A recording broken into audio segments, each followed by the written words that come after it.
Kia ora team and welcome back. I'm Reuben from Link Academy, and in this session we're going to be covering setting up quantity-based pricing for our products inside Unleashed. This is really common in food and beverage, pharmaceuticals, where our products might expire, so we need to incentivize people to purchase more from us.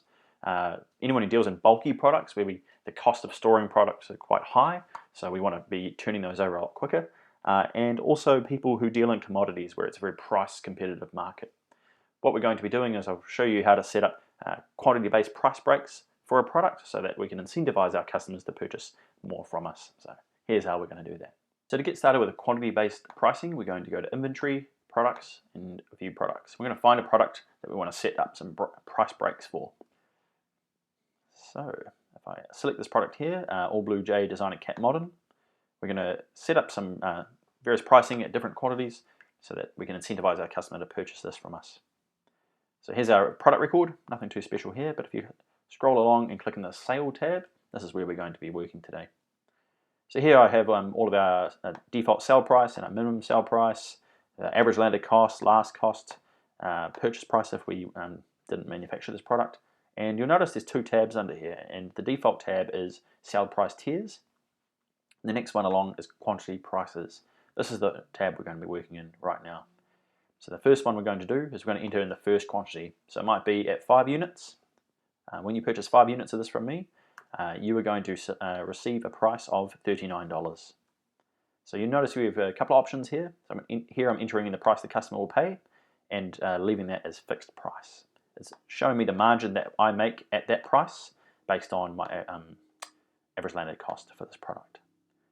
So that's the first one. I'll just add a few more examples for you. So we might go at 10 units.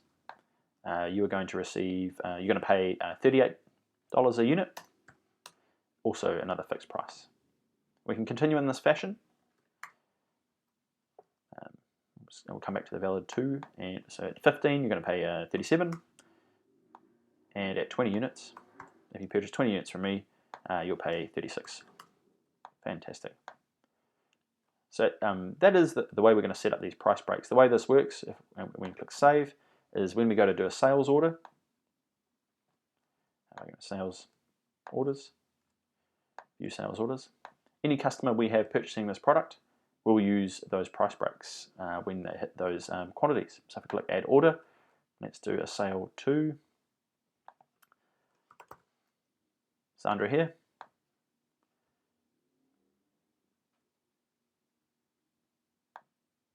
Great. Delivery method, national, physical address, Julie, direct customer, that'll do.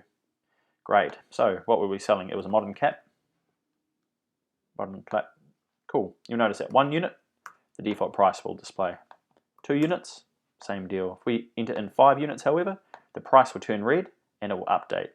If you hover over this little eye at any point, you'll see available to you all of the quantity-based prices that are available. So here we have at 5, 20, 5, 10, 15, 20, and the various prices people pay.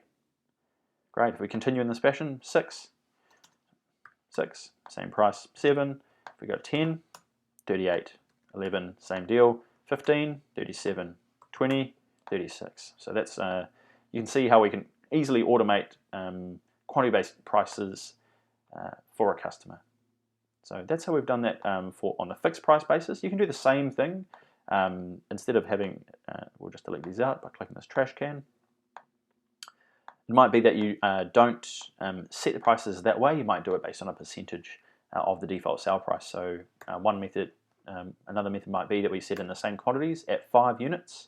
You're going to receive a 5% discount. And we're going to change this method here from fixed price to percentage. Always checking a margin is positive.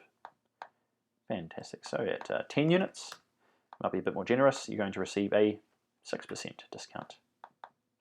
Like so. So this would be another method. You can mix it up as well. At 15 units, you might put in a 10% discount, work out that that's going to be $36 exactly, and you'll change that to a fixed price and say, you know what, we'll just make that 35.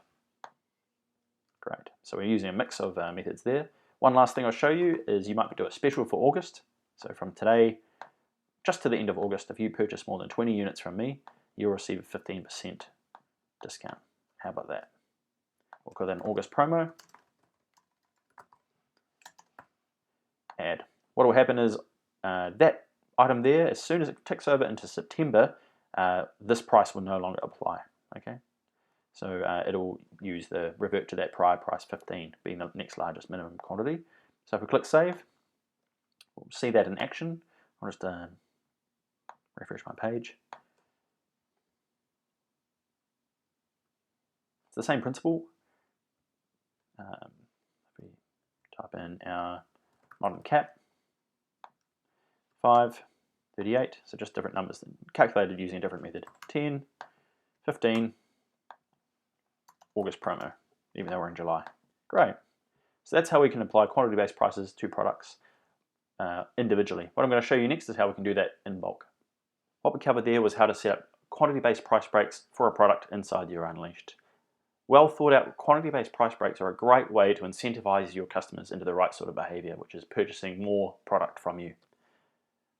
As you can see, that's on a product by product basis, and doing that for a range of products would be quite time consuming. So in the next session, I'm going to be taking you through how we're going to do that in bulk. So I'll see you there.